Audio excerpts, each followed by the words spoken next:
औसा येथे स्वर्गीय अजितदादा पवार साहेबांना भावपूर्ण श्रद्धांजली।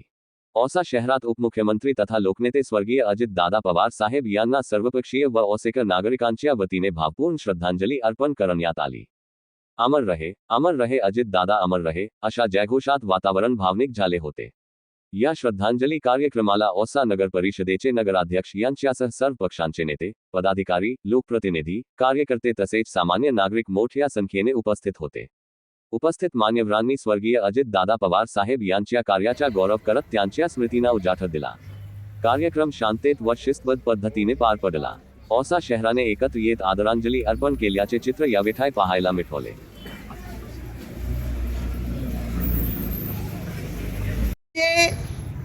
कुठल्याही बाबतीत कुठल्याही कार्यकर्त्याकडनं जर एक सर्वसामान्य कुटुंबातला कार्यकर्ता असेल आणि तो निष्ठावंत असेल आणि त्याच्याकडे काम करण्याची क्षमता असेल, त्याच्या पाठीवर हात ठेवून त्याला मोठं करणारा आपला दादा।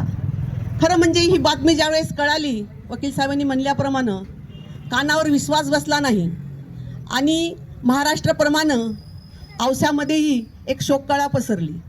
या ठिकाणी मी माझ्या पक्षाकडनं शिवसेना उद्धव बाळासाहेब ठाकरे यांच्या वतीनं दादांना श्रद्धांजली अर्पित करते। लाडके उपमुख्यमंत्री तुम्हा आम्हा सर्वांचे,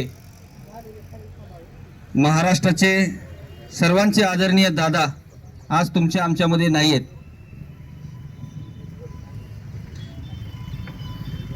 आपल्या सर्वांना माहिती आहे की आदरणीय दादांना आदरणीय शरद पवार साहेबांचा राजकीय वारसा जरी मिळालेला असला तरी सामान्य कार्यकर्त्याप्रमाणे त्यांनी सकाळी 6 वाजल्यापासून जनतेची सेवा करण्यामध्ये, सकाळी 6 वाजल्यापासून ते रात्री उशिरापर्यंत ते कार्यकर्त्यांना मदत करायचे। असे तुम्हा आम्हा सर्वांचे आदरणीय दादा।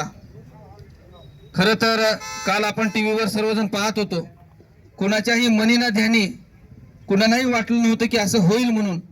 हे नवीन वर्ष हे असं एक दुःखद बातमी तुम्हा आम्हा सर्वांना घेऊन येईल असं कुणालाही वाटलं नव्हतं, परंतु सकाळी सर्वांनाच एक असा धक्का बसला।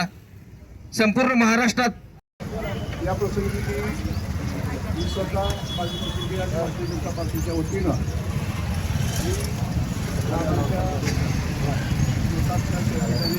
शांती राबावी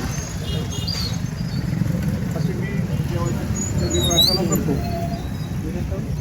तर म्हणजे दादांना श्रद्धांजली वाहत असताना